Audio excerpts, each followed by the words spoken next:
This is a disclaimer, an invitation to listen beyond the words. Dear listeners, as you step into this tale, remember, words, like stars, shine in their own way. A name may sound different, a rhythm may shift, but these are not flaws, only the breath of a story made alive. Embrace the creases in the map, the quirks in the voice, the imperfect magic of storytelling. Listen with an open heart, and the journey will remain unchanged. Subscribe for future content updates and new stories. Hunted Down by Charles Dickens. Part 1. Most of us see some romances in life. In my capacity as chief manager of a life assurance office, I think I have within the last 30 years seen more romances than the generality of men, however unpromising the opportunity may at first sight seem. As I have retired and live at my ease, I possess the means that I used to want of considering what I have seen at leisure. My experiences have a more remarkable aspect so reviewed than they had when they were in progress. I have come home from the play now, and can recall the scenes of the drama upon which the curtain has fallen, free from the glare, bewilderment, and bustle of the theater. Let me recall one of these romances of the real world. There is nothing truer than physiognomy, taken in connection with manner. The art of reading that book of which eternal wisdom obliges every human creature to present his or her own page with the individual character written on it, is a difficult one, perhaps, and is little studied. It may require some natural aptitude, and it must require, for everything does, some patience and some pains. That these are not usually given to it, that numbers of people accept a few stock commonplace expressions of the face as the whole list of characteristics, and neither seek nor know the refinements that are truest, that you, for instance, give a great deal of time and attention to the reading of music, Greek, Latin, French, Italian, Hebrew, if you please, and do not qualify yourself to read the face of the master or mistress looking over your shoulder teaching it to you, I assume to be 500 times more probable than improbable. Perhaps a little self-sufficiency may be at the bottom of this. Facial expression requires no study from you, you think? It comes by nature to you to know enough about it, and you are not to be taken in. I confess, for my part, that I have been taken in over and over again.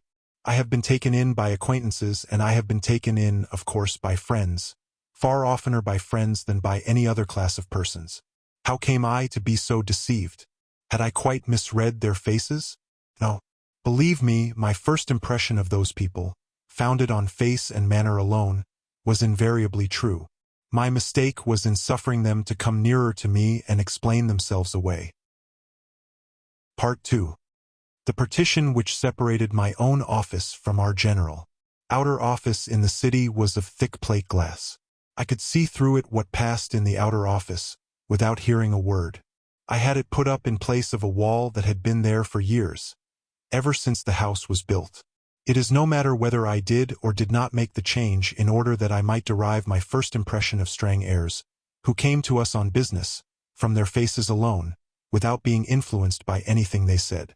Enough to mention that I turned my glass partition to that account, and that a life assurance office is at all times exposed to be practiced upon by the most crafty and cruel of the human race. It was through my glass partition that I first saw the gentleman whose story I am going to tell. He had come in without my observing it, and had put his hat and umbrella on the broad counter, and was bending over it to take some papers from one of the clerks. He was about 40 or so, dark, exceedingly well dressed in black, being in mourning, and the hand he extended with a polite air had a particularly well-fitting black kid glove upon it.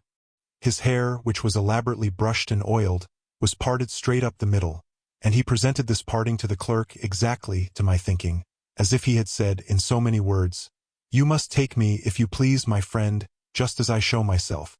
Come straight up here, follow the gravel path, keep off the grass. I allow no trespassing."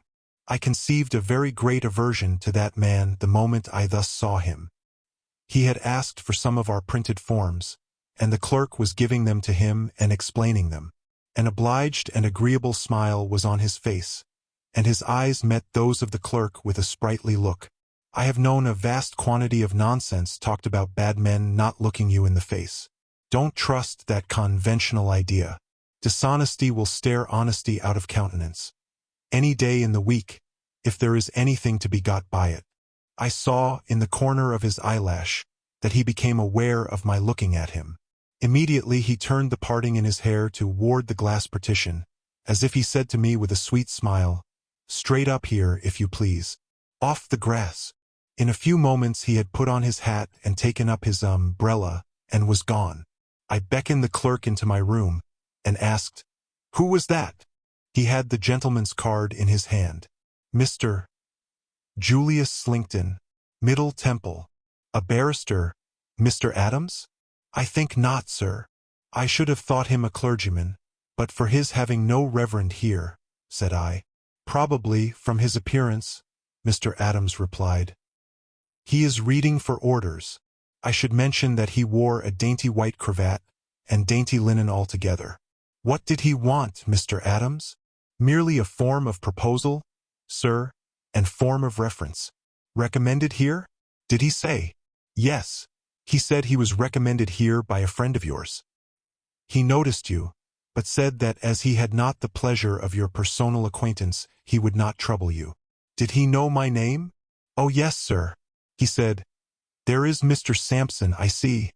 A well-spoken gentleman, apparently?" "Remarkably so, sir." "Insinuating manners, apparently?" "Very much so, indeed, sir." "Ha!" said I. "I want nothing at present, Mr. Adams." Within a fortnight of that day I went to dine with a friend of mine, a merchant, a man of taste, who buys pictures and books, and the first man I saw among the company was Mr. Julius Slinkton.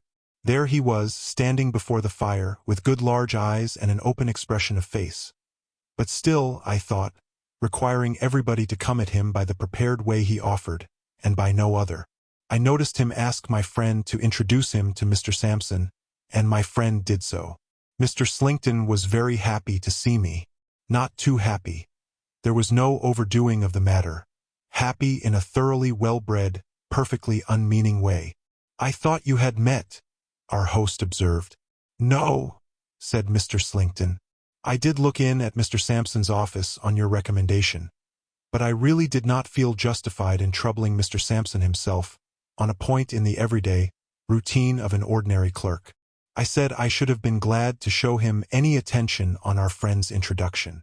"I am sure of that," said he, "and am much obliged. At another time, perhaps, I may be less delicate. Only, however, if I have real business. For I know, Mr. Sampson, how precious business time is, and what a vast number of impertinent people there are in the world." I acknowledged his consideration with a slight bow. "You were thinking," said I, "of effecting a policy on your life." "Oh dear no. I am afraid I am not so prudent as you pay me the compliment of supposing me to be, Mr. Sampson. I merely inquired for a friend. But you know what friends are in such matters. Nothing may ever come of it. I have the greatest reluctance to trouble men of business with inquiries for friends, knowing the probabilities to be 1,000 to 1 that the friends will never follow them up. People are so fickle, so selfish, so inconsiderate. Don't you, in your business, find them so every day, Mr. Sampson?" I was going to give a qualified answer, but he turned his smooth, white parting on me with its "straight up here, if you please," and I answered, "Yes." "I hear, Mr. Sampson," he resumed presently, for our friend had a new cook, and dinner was not so punctual as usual, "that your profession has recently suffered a great loss." "In money?" said I. He laughed at my ready association of loss with money, and replied, "No, in talent and vigor." Not at once following out his allusion, I considered for a moment. "Has it sustained a loss of that kind?" said I. "I was not aware of it. Understand me, Mr. Sampson. I don't imagine that you have retired. It is not so bad as that. But Mr. Meltham—" "Oh, to be sure," said I. "Yes, Mr. Meltham, the young actuary of the inestimable." "Just so," he returned in a consoling way. "He is a great loss. He was at once the most profound, the most original, and the most energetic man I have ever known connected with life assurance." I spoke strongly, for I had a high esteem and admiration for Meltham, and my gentleman had indefinitely conveyed to me some suspicion that he wanted to sneer at him. He recalled me to my guard by presenting that trim pathway up his head, with its internal not on the grass, if you please, the gravel. You knew him, Mr. Slinkton, only by reputation. To have known him as an acquaintance or as a friend is an honor I should have sought if he had remained in society, though I might never have had the good fortune to attain it, being a man of far inferior mark. He was scarcely above 30, I suppose. About 30. Ah! He sighed in his former consoling way. What creatures we are! To break up, Mr. Sampson, and become incapable of business at that time of life. Any reason assigned for the melancholy fact? Humph! Thought I as I looked at him. But I won't go up the track, and I will go on the grass. What reason have you heard assigned, Mr. Slinkton? I asked point-blank. Most likely a false one. You know what rumor is, Mr. Sampson. I never repeat what I hear. It is the only way of paring the nails and shaving the head of rumor. But when you ask me what reason I have heard assigned for Mr. Meltham's passing away from among men, it is another thing. I am not gratifying idle gossip then. I was told, Mr. Sampson, that Mr. Meltham had relinquished all his avocations and all his prospects, because he was, in fact, broken-hearted. A disappointed attachment, I heard, though it hardly seems probable, in the case of a man so distinguished and so attractive. Attractions and distinctions are no armor against death, said I. Oh, she died? Pray pardon me. I did not hear that. That, indeed, makes it very, very sad. Poor Mr. Meltham. She died? Ah, dear me. Lamentable, lamentable. I still thought his pity was not quite genuine, and I still suspected an unaccountable sneer under all this, until he said, as we were parted, like the other knots of talkers, by the announcement of dinner, Mr.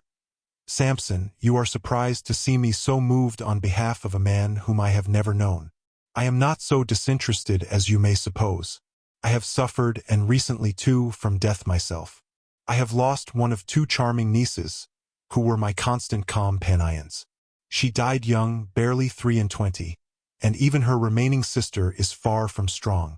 The world is a grave. He said this with deep feeling, and I felt reproached for the coldness of my manner. Coldness and distrust had been engendered in me, I knew by my bad experiences. They were not natural to me, and I often thought how much I had lost in life, losing trustfulness, and how little I had gained, gaining hard caution.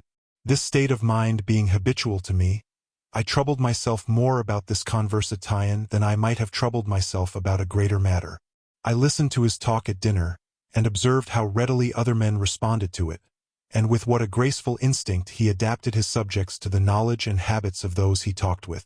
As, in talking with me, he had easily started the subject I might be supposed to understand best, and to be the most interested in, so, in talking with others, he guided himself by the same rule. The company was of a varied character, but he was not at fault that I could discover with any member of it. He knew just as much of each man's pursuit as made him agreeable to that man in reference to it, and just as little as made it natural in him to seek modestly for information when the theme was broached. As he talked and talked, but really not too much, for the rest of us seemed to force it upon him, I became quite angry with myself. I took his face to pieces in my mind, like a watch, and examined it in detail. I could not say much against any of his features separately. I could say even less against them when they were put together. Then is it not monstrous, I asked myself, that because a man happens to part his hair straight up the middle of his head, I should permit myself to suspect and even to detest him? I may stop to remark that this was no proof of my sense. An observer of men who finds himself steadily repelled by some apparently trifling thing in a stranger is right to give it great weight. It may be the clue to the whole mystery. A hair or two will show where a lion is hidden. A very little key will open a very heavy door. I took my part in the conversation with him after a time, and we got on remarkably well. In the drawing-room I asked the host how long he had known Mr. Slinkton. He answered, not many months. He had met him at the house of a celebrated painter then present, who had known him well when he was traveling with his nieces in Italy for their health. His plans in life being broken by the death of one of them, He was reading with the intention of going back to college as a matter of form, taking his degree and going into orders. I could not but argue with myself that here was the true explanation of his interest in poor Meltham, and that I had been almost brutal in my distrust on that simple head. Part 3. On the very next day but one I was sitting behind my glass partition, as before, when he came into the outer office, as before. The moment I saw him again without hearing him, I hated him worse than ever. It was only for a moment that I had this opportunity, for he waved his tight-fitting black glove the instant I looked at him and came straight in. "Mr. Sampson, good day. I presume, you see, upon your kind permission to intrude upon you. I don't keep my word in being justified by business, for my business here, if I may so abuse the word, is of the slightest nature." I asked, was it anything I could assist him in? "I thank you, no. I merely called to inquire outside whether my dilatory friend had been so false to himself as to be practical and sensible. But, of course, he has done nothing. I gave him your purse with my own hand, and he was hot upon the intention, but of course he has done nothing.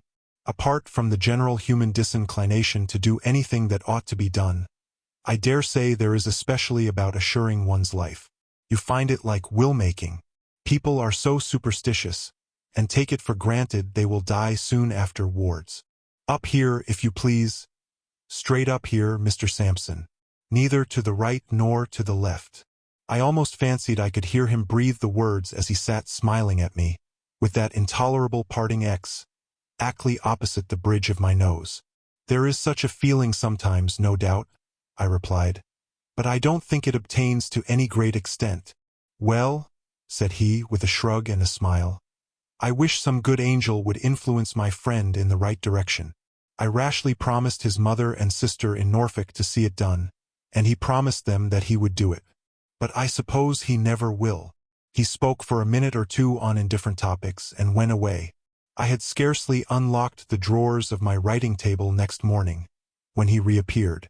I noticed that he came straight to the door in the glass partition, and did not pause a single moment outside. "Can you spare me 2 minutes, my dear Mr. Sampson?" "By all means." "Much obliged," laying his hat and umbrella on the table. "I came early, not to interrupt you. The fact is, I am taken by surprise in reference to this proposal my friend has made." "Has he made one?" said I. "Yes," he answered, deliberately looking at me, and then a bright idea seemed to strike him. "Or he only tells me he has. Perhaps that may be a new way of evading the matter." "By Jupiter, I never thought of that." Mr. Adams was opening the morning's letters in the outer office. "What is the name, Mr. Slinkton?"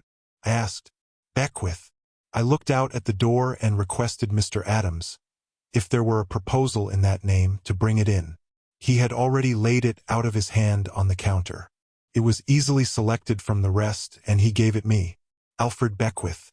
Proposal to effect a policy with us for £2,000. Dated yesterday. From the Middle Temple, I see, Mr. Slinkton." "Yes.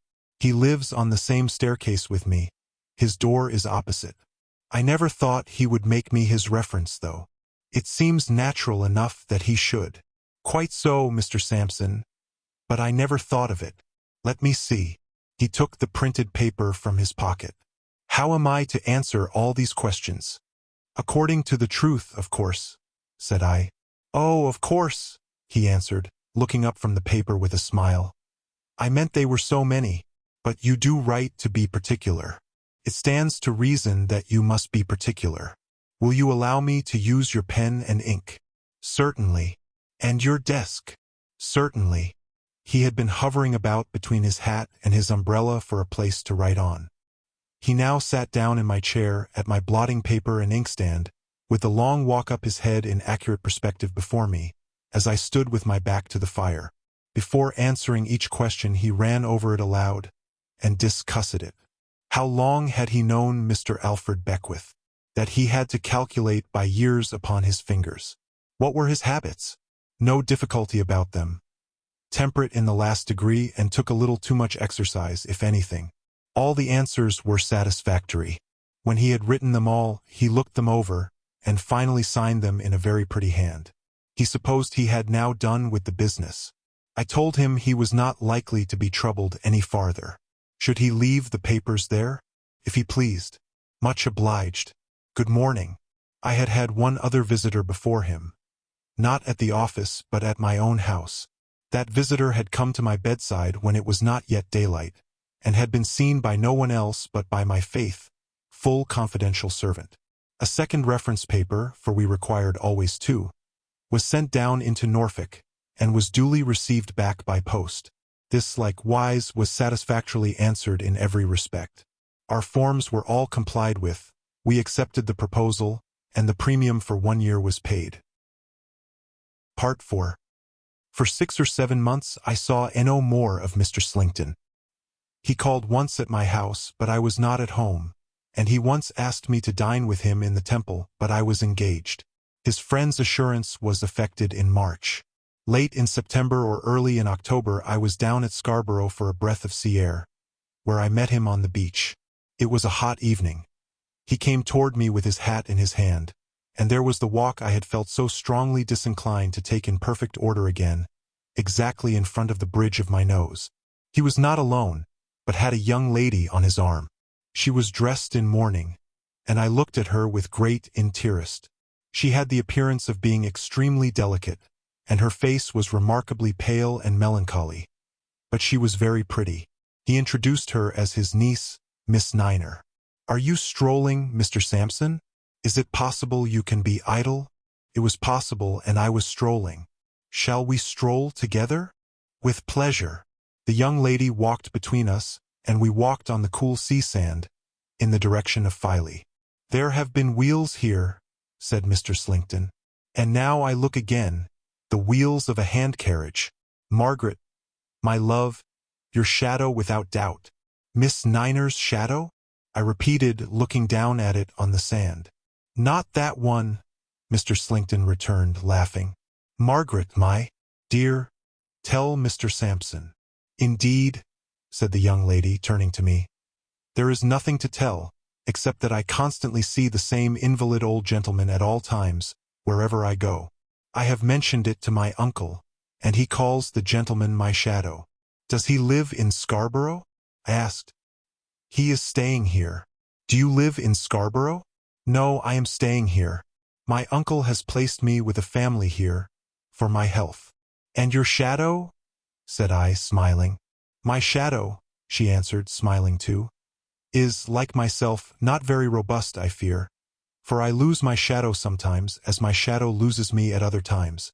We both seem liable to confinement to the house.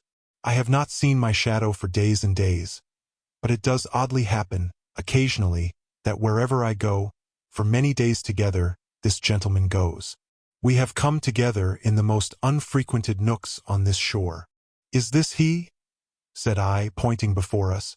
The wheels had swept down to the water's edge, and described a great loop on the sand in turning. Bringing the loop back towards us, and spinning it out as it came, was a hand-carriage drawn by a man. "Yes," said Miss Niner, "this really is my shadow, uncle." As the carriage approached us and we approached the carriage, I saw within it an old man, whose head was sunk on his breast, and who was enveloped in a variety of wrappers. He was drawn by a very quiet but very keen-looking man, with iron-gray hair, who was slightly lame. They had passed us, when the carriage stopped, and the old gentleman within, putting out his arm, called to me by my name. I went back, and was absent from Mr. Slinkton and his niece for about 5 minutes. When I rejoined them, Mr. Slinkton was the first to speak. "Indeed," he said to me in a raised voice before I came up with him, "it is well you have not been longer, or my niece might have died of curiosity to know who her shadow is." "Mr. Sampson." "An old East India director," said I. "An intimate friend of our friends, at whose house I first had the pleasure of meeting you. A certain Major Banks. You have heard of him?" "Never." "Very rich, Miss Niner, but very old, and very crippled. An amiable man, sensible, much interested in you. He has just been expatiating on the affection that he has observed to exist between you and your uncle." Mr. Slinkton was holding his hat again, and he passed his hand up the straight walk, as if he himself went up it serenely, after me. "Mr. Sampson," he said, tenderly pressing his niece's arm in his. "Our affection was always a strong one, for we have had but few near ties. We have still fewer now. We have associations to bring us together that are not of this world, Margaret." "Dear uncle," murmured the young lady, and turned her face aside to hide her tears. "My niece and I have such remembrances and regrets in common, Mr. Sampson," he feelingly pursued, "that it would be strange indeed if the relations between us were cold or indifferent. If I remember a conversation we once had together, you will understand the reference I make. Cheer up, dear Margaret. Don't droop, don't droop. My Margaret, I cannot bear to see you droop." The poor young lady was very much affected, but controlled herself. His feelings, too, were very acute. In a word, he found himself under such great need of a restorative, that he presently went away to take a bath of sea-water, leaving the young lady and me sitting by a point of rock and probably presuming, but that you will say was a pardonable indulgence in a luxury, that she would praise him with all her heart. She did, poor thing. With all her confiding heart, she praised him to me, for his care of her dead sister, and for his untiring devotion in her last illness. The sister had wasted away very slowly, and wild and terrible fantasies had come over her toward the end. But he had never been impatient with her, or at a loss, had always been gentle, watchful, and self-possessed. The sister had known him, as she had known him, to be the best of men, the kindest of men, and yet a man of such admirable strength of character, as to be a very tower for the support of their weak natures while their poor lives endured. "I shall leave him, Mr. Sampson, very soon," said the young lady. "I know my life is drawing to an end, and when I am gone, I hope he will marry and be happy. I am sure he has lived single so long, only for my sake, and for my poor, poor sisters." The little hand-carriage had made another great loop on the damp sand, and was coming back again, gradually spinning out a slim figure of 8, half a mile long. "Young lady," said I, looking around, laying my hand upon her arm, and speaking in a low voice, "time presses. You hear the gentle murmur of that sea." She looked at me with the utmost wonder and alarm, saying, "Yes, and you know what a voice is in it when the storm comes?" "Yes, you see how quiet and peaceful it lies before us, and you know what an awful sight of power without pity it might be, this very night." "Yes, but if you had never heard or seen it, or heard of it in its cruelty, could you believe that it beats every inanimate thing in its way to pieces, without mercy, and destroys life without remorse? You terrify me, sir, by these questions. To save you, young lady, to save you, for God's sake, collect your strength and collect your firmness. If you were here alone, and hemmed in by the rising tide on the flow to 50 feet above your head, you could not be in greater danger than the danger you are now to be saved from." The figure on the sand was spun out, and straggled off into a crooked little jerk that ended at the cliff very near us. "As I am, before heaven and the judge of all mankind, your friend, and your dead sister's friend, I solemnly entreat you, Miss Niner, without one moment's loss of time, to come to this gentleman with me. If the little carriage had been less near to us, I doubt if I could have got her away, but it was so near that we were there before she had recovered the hurry of being urged from the rock. I did not remain there with her 2 minutes. Certainly within 5, I had the inexpressible satisfaction of seeing her, from the point we had sat on, and to which I had returned, half supported and half carried up some rude steps notched in the cliff, by the figure of an active man. With that figure beside her, I knew she was safe anywhere. I sat alone on the rock, awaiting Mr. Slinkton's return. The twilight was deepening and the shadows were heavy, when he came round the point, with his hat hanging at his buttonhole, smoothing his wet hair with one of his hands, and picking out the old path with the other and a pocket-comb. "My niece not here, Mr. Sampson?" he said, looking about. Miss Niner seemed to feel a chill in the air after the sun was down and has gone home. He looked surprised, as though she were not accustomed to do anything without him, even to originate so slight a proceeding. "I persuaded Miss Niner," I explained. "Ah," said he, "she is easily persuaded for her good. Thank you, Mr. Sampson. She is better within doors. The bathing place was farther than I thought, to say the truth." Miss Niner is very delicate, I observed. He shook his head and drew a deep sigh. Very, very, very. You may recollect my saying so. The time that has since intervened has not strengthened her. The gloomy shadow that fell upon her sister so early in life seems, in my anxious eyes, to gather over her, ever darker, ever darker. Dear Margaret, but we must hope. The hand-carriage was spinning away before us at a most indecorouse pace for an invalid vehicle, and was making most irregular curves upon the sand. Mr. Slinkton, noticing it after he had put his handkerchief to his eyes, said, "If I may judge from appearances, your friend will be upset, Mr. Sampson." "It looks probable, certainly," said I. "The servant must be drunk." "The servants of old gentlemen will get drunk sometimes," said I. "The Major draws very light, Mr. Sampson." "The Major does draw light," said I. By this time the carriage, much to my relief, was lost in the darkness. We walked on for a little side by side over the sand, in silence. After a short while he said, in a voice still affected by the emotion that his niece's state of health had awakened in him, "Do you stay here long, Mr. Sampson?" "Why, no. I am going away tonight." "So soon? But business always holds you in request. Men like Mr. Sampson are too important to others, to be spared to their own need of relaxation and enjoyment." "I don't know about that," said I. "However, I am going back. To London. To London. I shall be there too, soon after you." I knew that as well as he did, but I did not tell him so, any more than I told him what defensive weapon my right hand rested on in my pocket, as I walked by his side. Any more than I told him why I did not walk on the seaside of him with the night closing in. We left the beach and our ways diverged.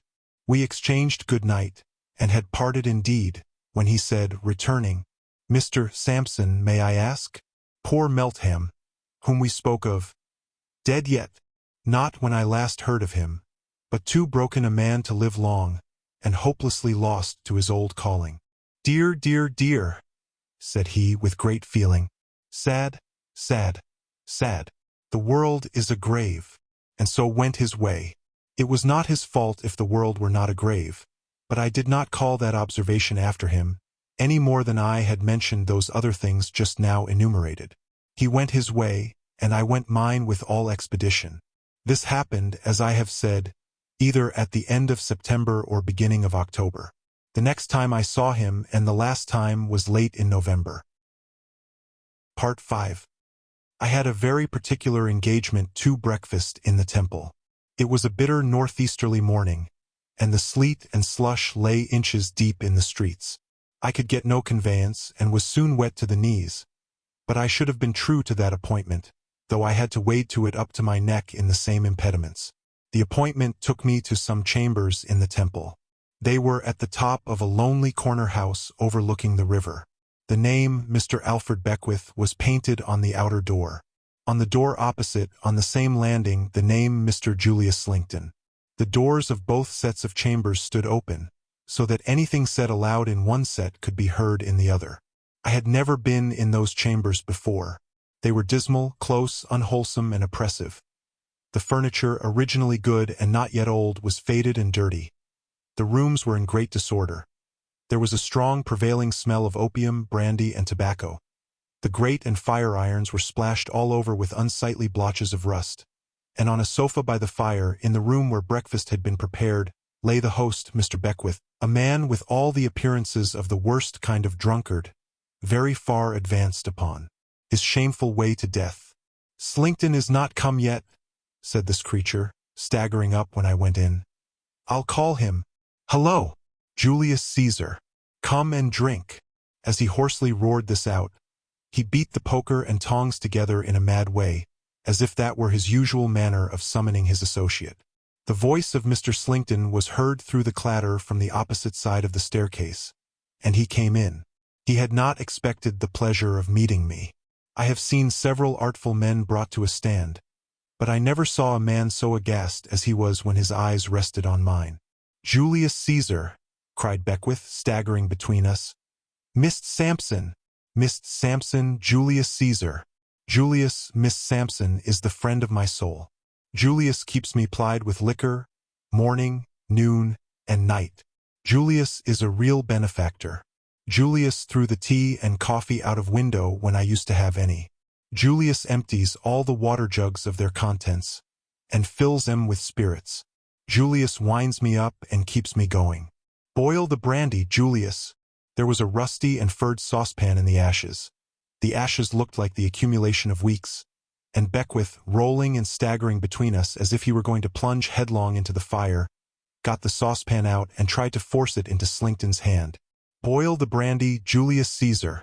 Come, to your usual office. Boil the brandy. He became so fierce in his gesticulations with the saucepan that I expected to see him lay open Slinkton's head with it. I therefore put out my hand to check him. He reeled back to the sofa and sat there panting, shaking and red-eyed, in his rags of dressing gown, looking at us both. I noticed then that there was nothing to drink on the table but brandy, and nothing to eat but salted herrings, and a hot, sickly, highly peppered stew. At all events, Mr. Sampson, said Slinkton, offering me the smooth gravel path for the last time, I thank you for interfering between me and this unfortunate man's violence. However you came here, Mr. Sampson, or with whatever motive you came here, at least I thank you for that. Boil the brandy, muttered Beckwith. Without gratifying his desire to know how I came there, I said quietly, How is your niece, Mr. Slinkton? He looked hard at me and I looked hard at him. I am sorry to say, Mr. Sampson, that my niece has proved treacherous and ungrateful to her best friend. She left me without a word of notice or explanation.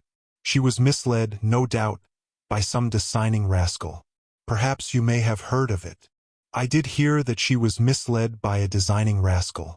In fact, I have proof of it. Are you sure of that? Said he. Quite. Boil the brandy, muttered Beckwith. Company to breakfast, Julius Caesar. Do your usual office. Provide the usual breakfast, dinner, tea, and supper. Boil the brandy.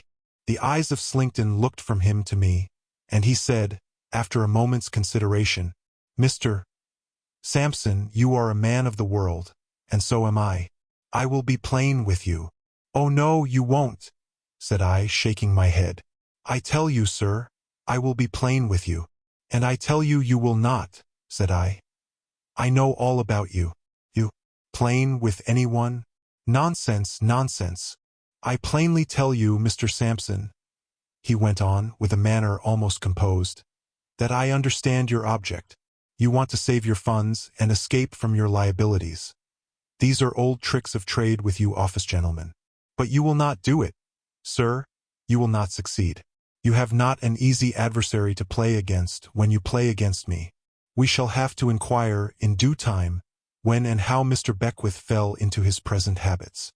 With that remark, sir, I put this poor creature, and his incoherent wanderings of speech, aside, and wish you a good morning and a better case next time. While he was saying this, Beckwith had filled a half-pint glass with brandy. At this moment, he threw the brandy at his face, and threw the glass after it. Slinkton put his hands up, half blinded with the spirit, and cut with the glass across the forehead. At the sound of the breakage, a fourth person came into the room, closed the door and stood at it. He was a very quiet but very keen-looking man, with iron-gray hair and slightly lame. Slinkton pulled out his handkerchief, assuaged the pain in his smarting eyes, and dabbled the blood on his forehead. He was a long time about it, and I saw that in the doing of it. A tremendous change came over him, occasioned by the change in Beckwith, who ceased to pant and tremble, sat upright, and never took his eyes off him. I never in my life saw a face in which abhorrence and determination were so forcibly painted as in Beckwith's then. Look at me, you villain, said Beckwith, and see me as I really am. I took these rooms to make them a trap for you. I came into them as a drunkard, to bait the trap for you. You fell into the trap, and you will never leave it alive. On the morning when you last went to Mr. Sampson's office, I had seen him first. Your plot has been known to both of us all along, and you have been counterplotted all along. What? Having been cajoled into putting that prize of £2,000 in your power, I was to be done to death with brandy, and brandy not proving quick enough with something quicker? Have I never seen you, when you thought my senses gone, pouring from your little bottle into my glass? Why, you Moor darer and forger, alone here with you in the dead of night, as I have so often been, I have had my hand upon the trigger of a pistol 20 times to blow your brains out. This sudden starting up of the thing that he had supposed to be his imbecile victim into a determined man, with a settled resolution to hunt him down and be the death of him, mercilessly expressed from head to foot, was, in the first shock, too much for him. Without any figure of speech, he staggered under it. But there is no greater mistake than to suppose that a man who is a calculating criminal is, in any phase of his guilt, otherwise than true to himself, and perfectly consistent with his whole character. Such a man commits murder, and murder is the natural culmination of his course. Such a man has to outface murder, and will do it with hardihood and effrontery. It is a sort of fashion to express surprise that any notorious criminal, having such crime upon his conscience, can so brave it out. Do you think that if he had it on his conscience at all, or had a conscience to have it upon, he would ever have committed the crime? Perfectly consistent with himself, as I believe all such monsters to be, this Slinkton recovered himself, and showed a defiance that was sufficiently cold and quiet. He was white, he was haggard, he was changed, but only as a sharper who had played for a great stake and had been outwitted and had lost the game. "Listen to me, you villain," said Beckwith, "and let every word you hear me say be a stab in your wicked heart. When I took these rooms, to throw myself in your way and lead you on to the scheme that I knew my appearance and supposed character and habits would suggest to such a devil, how did I know that? Because you were no stranger to me. I knew you well, and I knew you to be the cruel wretch who, for so much money, had killed one innocent girl while she trusted him implicitly, and who was by inches killing another." Slinkton took out a snuff-box, took a pinch of snuff, and laughed. "But see here," said Beckwith, never looking away, never raising his voice, never relaxing his face, never unclenching his hand. "See what a dull wolf you have been, after all. The infatuated drunkard who never drank a 50th part of the liquor you plied him with, but poured it away, here, there, everywhere, almost before your eyes, who bought over the fellow you set to watch him and to ply him, by outbidding you in his bribe, before he had been at his work 3 days, with whom you have observed no caution, yet who was so bent on ridding the earth of you as a wild beast, that he would have defeated you if you had been ever so prudent, that drunkard whom you have, many a time, left on the floor of this room, and who has even let you go out of it, alive and undeceived, when you have turned him over with your foot, has, almost as often on the same night, within an hour, within a few minutes, watched you awake, had his hand at your pillow when you were asleep, turned over your papers, taken samples from your bottles and packets of powder, changed their contents, rifled every secret of your life. He had had another pinch of snuff in his hand, but had gradually let it drop from between his fingers to the floor, where he now smoothed it out with his foot, looking down at it the while. "That drunkard," said Beckwith, "who had free access to your rooms at all times, that he might drink the strong drinks that you left in his way and be the sooner ended, holding no more terms with you than he would hold with a tiger, has had his master key for all your locks, his test for all your poisons, his clue to your cipher writing. He can tell you, as well as you can tell him, how long it took to complete that deed, what doses there were, what intervals, what signs of gradual decay upon mind and body, what distempered fancies were produced, what observable changes, what physical pain. He can tell you, as well as you can tell him, that all this was recorded day by day, as a lesson of experience for future service. He can tell you, better than you can tell him, where that journal is at this moment." Slinkton stopped the action of his foot, and looked at Beckwith. "No," said the latter, as if answering a question from him. "Not in the drawer of the writing-desk that opens with a spring. It is not there, and it never will be there again." "Then you are a thief," said Slinkton, without any change whatever in the inflexible purpose, which it was quite terrific even to me to contemplate, and from the power of which I had always felt convinced it was impossible for this wretch to escape. Beckwith returned. "And I am your niece's shadow, too." With an imprecation, Slinkton put his hand to his head, tore out some hair, and flung it to the ground. It was the end of the smooth walk. He destroyed it in the action, and it will soon be seen that his use for it was past. Beckwith went on. "Whenever you left here, I left here.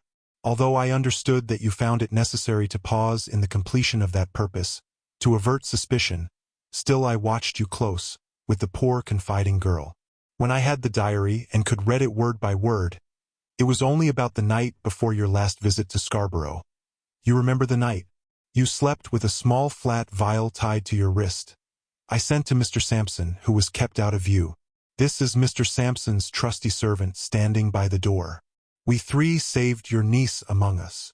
Slinkton looked at us all, took an uncertain step or two from the place where he had stood, returned to it, and glanced about him in a very curious way, as one of the meaner reptiles might, looking for a hole to hide in. I noticed at the same time that a singular change took place in the figure of the man, as if it collapsed within his clothes, and they consequently became ill-shapen and ill-fitting. You shall know, said Beckwith, for I hope the knowledge will be bitter and terrible to you, why you have been pursued by one man, and why, when the whole interest that Mr. Sampson represents would have expended any money in hunting you down, you have been tracked to death at a single individual's charge. I hear you have had the name of Meltham on your lips sometimes. I saw, in addition to those other changes, a sudden stoppage come upon his breathing. When you sent the sweet girl whom you murdered, you know with what artfully made-out surroundings and probabilities you sent her, to Meltham's office, before taking her abroad to originate the transaction that doomed her to the grave, it fell to Meltham's lot to see her and to speak with her. It did not fall to his lot to save her, though I know he would freely give his own life to have done it. He admired her. I would say he loved her deeply, if I thought it possible that you could understand the word. When she was sacrificed, he was thoroughly assured of your guilt. Having lost her, he had but one object left in life, and that was to avenge her and destroy you. I saw the villain's nostrils rise and fall convulsively, but I saw no moving at his mouth. That man Meltham, Beckwith steadily pursued, was as absolutely certain that you could never elude him in this world, if he devoted himself to your destruction with his utmost fidelity and earnestness, and if he divided the sacred duty with no other duty in life, as he was certain that in achieving it he would be a poor instrument in the hands of Providence, and would do well before heaven in striking you out from among living men. I am that man, and I thank God that I have done my work. If Slinkton had been running for his life from swift-footed save ages, a dozen miles, he could not have shown more emphatic signs of being oppressed at heart and laboring for breath than he showed now, when he looked at the pursuer who had so relentlessly hunted him down. You never saw me under my right name before. You see me under my right name now. You shall see me once again in the body, when you are tried for your life. You shall see me once again in the spirit, when the cord is round your neck, and the crowd are crying against you. When Meltham had spoken these last words, the miscreant suddenly turned away his face, and seemed to strike his mouth with his open hand. At the same instant, the room was filled with a new and powerful odor, and almost at the same instant, he broke into a crooked run, leap, start. I have no name for the spasm, and fell with a dull weight that shook the heavy old doors and windhouse in their frames. That was the fitting end of him. When we saw that he was dead, we drew away from the room, and Meltham, giving me his hand, said with a weary air, I have no more work on earth, my friend, but I shall see her again elsewhere. It was in vain that I tried to rally him. He might have saved her, he said. He had not saved her, and he reproached himself. He had lost her, and he was broken-hearted. The purpose that sustained me is over, Sampson, and there is nothing now to hold me to life. I am not fit for life. I am weak and spiritless. I have no hope and no object. My day is done. In truth, I could hardly have believed that the broken man who then spoke to me was the man who had so strongly and so differently impressed me when his purpose was before him. I used such entreaties with him as I could, but he still said, and always said, in a patient, undemonstrative way, nothing could avail him. He was broken-hearted. He died early in the next spring. He was buried by the side of the poor young lady for whom he had cherished those tender and unhappy regrets, and he left all he had to her sister. She lived to be a happy wife and mother. She married my sister's son, who succeeded poor Meltham. She is living now, and her children ride about the garden on my walking stick when I go to see her. Dear listener, we close the pages on another tale, a journey through words, imagination, and emotion. Here at the Falls Audiobook, where stories flow like a river's current, carrying you to distant worlds and uncharted depths, we thank you for joining us. As always, we invite you to linger a little longer. Subscribe to our channel to discover more stories waiting to be heard, each a cascade of voices, ideas, and artistry. And remember, every great story begins with a single word.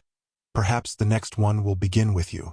Until our voices meet again, may your days be filled with quiet moments, rich pages, and the soothing sound of a story well told. This is the Falls Audiobook, signing off.